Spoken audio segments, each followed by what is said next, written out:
বন্ধুরা, অ্যামকা নিয়ে সবচেয়ে বড় এবং সবচেয়ে ধামাকাদার খবর বেরিয়ে সামনে এসছে। আর মজার বিষয় হলো এই খবর কোনো সোর্স দ্বারা, কোনো মিডিয়া দ্বারা বা কোনো সংস্থার দ্বারা দেওয়া হয়নি। এই খবরটা দিয়েছে স্বয়ং অ্যামকার যে প্রোগ্রাম ডিরেক্টর রয়েছেন কৃষ্ণনরেন্দ্র নীলি মহাশয়। তিনি দ্য উইক ম্যাগাজিনকে ইন্টারভিউ দেন আর উনি বড় বড় তথ্য দিয়ে দিয়েছেন। যখন আপনারা এগুলো জানতে পারবেন তখন আপনাদেরও মাথা ঘুরে যাবে, কারণ অ্যামকার ভীষণই ইম্পর্টেন্ট স্পেসিফিকেশন উনি বলে দিয়েছেন। এই সবকিছু আপনাদেরও বলছি।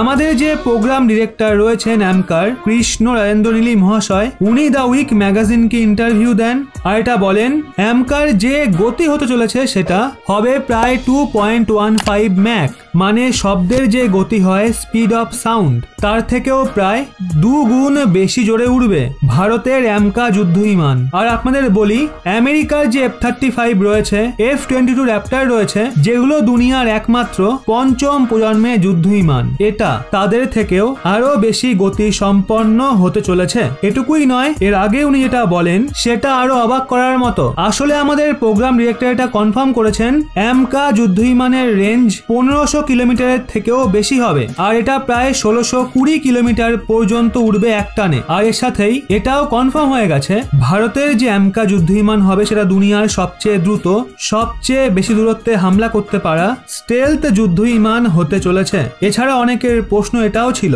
আমাদের যে অ্যামকা যুদ্ধ বিমান রয়েছে সেটা কতটা স্বদেশী হবে, মানে তাতে যে উপকরণ লাগানো থাকবে, তাতে যে টেকনোলজি থাকবে, সেগুলো কতটা ভারতীয় কতটা বিদেশি। তো এর উপর আমাদের প্রোগ্রাম ডিরেক্টর বলেছেন অ্যামকার দুটো ভ্যারিয়েন্ট তৈরি হচ্ছে, অ্যামকা মার্ক 1 এবং অ্যামকা মার্ক 2। যে প্রথম অ্যামকা মার্ক 1 হবে সেটা মানে 70% উপকরণ এবং টেকনোলজি হবে ভারতীয়।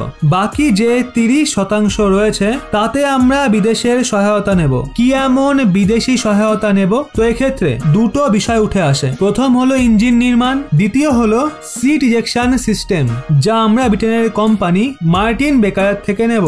এরপর আমাদের যে মার্ক 2 ভ্যারিয়েন্ট আসবে, যার মধ্যে ভারতের ইঞ্জিন লাগানো থাকবে, সেটা 90% ভারতীয় হবে। কিন্তু এক্ষেত্রে আপনারা বলতে পারেন, যখন ইঞ্জিনও নিজেদের, টেকনোলজিও নিজেদের, তাও 90% ভারতীয় কেন, 100% কেন নয়? এর পেছনে কারণ হলো সিট ইজেকশন সিস্টেম, যেটা আমরা আবারও ব্রিটেনের কোম্পানি মার্টিন বেকারের থেকে নেব। কিন্তু এখন চলে আসি আসল প্রশ্নে। উনি কি এটাও বলেছেন যে অ্যামকা কতদিনের মধ্যে তৈরি হয়ে যাবে?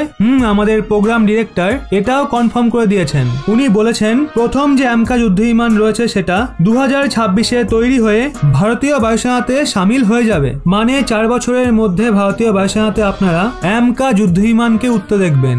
আর আপনারা স্বয়ং ইমাজিন করুন ভারতীয় বায়ুসেনার শক্তি তখন কেমন হবে। আমাদের কাছে তখন এমন এক যুদ্ধ বিমান থাকবে যা দুনিয়ার ফাস্টেস্ট, সব থেকে লম্বা দূরত্বে হামলা করতে পারা একটা স্টেলথ যুদ্ধ বিমান হবে। পাকিস্তানের রাজধানী ইসলামাবাদে এটা উড়বে, কিন্তু পাকিস্তানিরা ভুনাক্ষণেও এর টের পাবে না, এমন লেভেলেরই টেকনোলজি এতে ব্যবহার করা হবে। আর হাতেও বেশি সময় নেই, 3.5 থেকে 4 বছরের মধ্যে এটা ভারতীয় বায়ুসেনার ডেরায় থাকবে। এবার এই নিয়ে আপনাদের কি মতামত অবশ্যই কমেন্টে জানান। আপনাদের কি মনে হয় 2026-এর মধ্যে অ্যামকা ভারতীয় বায়ুসেনায় সামিল হয়ে যাবে?